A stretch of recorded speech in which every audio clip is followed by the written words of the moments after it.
Bonjour, bienvenue à l'école à la maison pour une séquence de grandeurs et mesures avec les CM1. Il s'agit de la séquence 67 dans laquelle nous allons parler des angles droits, des angles aigus et des angles obtus. Nous allons commencer avec le calcul mental. Il s'agit de placer des nombres décimaux sur une droite graduée. Voici la première droite graduée.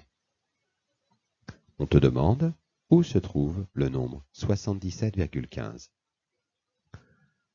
Tu observes que sur la droite, nous n'avons que des nombres entiers. 74, 75, 76. Nous allons donc nous intéresser au chiffre des unités du nombre 77,15. Il s'agit du chiffre 7.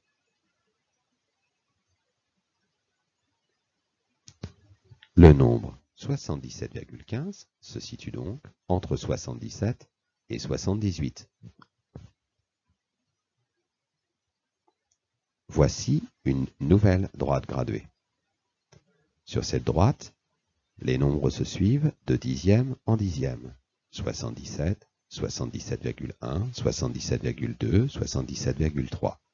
Nous allons donc nous intéresser au chiffre des dixièmes dans 77,15. Il s'agit du chiffre 1. Le nombre 77,15 se situe donc entre 77,1 et 77,2. Pour faire cet exercice de calcul mental, tu retrouveras un lien sur le site de la classe.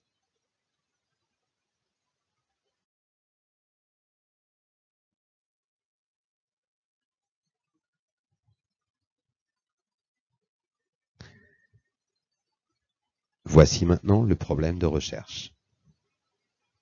Tu vas effectuer le problème de recherche qui se trouve page 128 de ton Litchi.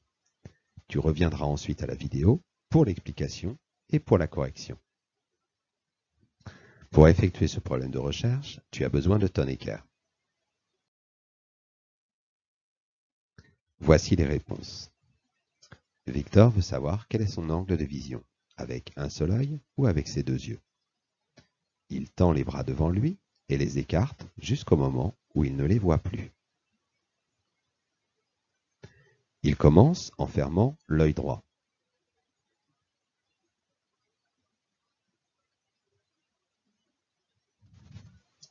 Sa vision forme donc cet angle, matérialisé avec les deux flèches rouges. L'angle est représenté par la flèche bleue. On dit que ses bras forment un angle aigu, c'est-à-dire un angle plus petit que l'angle droit. Si on superpose une équerre sur les bras de Victor, on voit que l'angle de l'équerre, qui est un angle droit, est plus grand que l'angle formé par les bras de Victor. Il refait l'expérience avec les deux yeux ouverts cette fois-ci. Il peut donc écarter plus les bras. De nouveau, l'angle est matérialisé par les deux flèches rouges. Ses bras forment un angle obtus, c'est-à-dire un angle plus grand que l'angle droit, plus grand que l'angle de l'équerre. Si on pose l'équerre le long d'un des bras de Victor, on voit que l'autre bras est au-delà de l'équerre. Tu devais ensuite nommer l'angle de vision de quelques animaux. Voici les réponses. Pour la chouette, l'angle est aigu, c'est-à-dire plus petit que l'angle droit.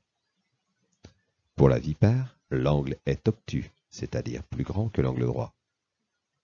Pour la grenouille, l'angle est aigu, c'est-à-dire plus petit que l'angle droit. Et pour le chat, l'angle est obtus, c'est-à-dire plus grand que l'angle droit. Tu vas pouvoir réviser en regardant la capsule suivante, qui est disponible sur le site de la classe 14. Il s'agit de la capsule « Comment estimer et vérifier qu'un angle est droit, aigu ou obtus ».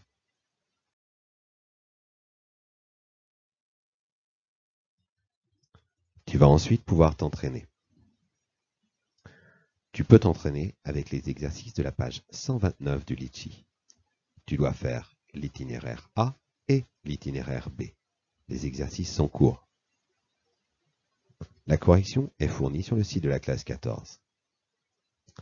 Tu dois ensuite effectuer la fiche d'entraînement nommée 67.1. Cette fiche et sa correction sont également sur le site de la classe.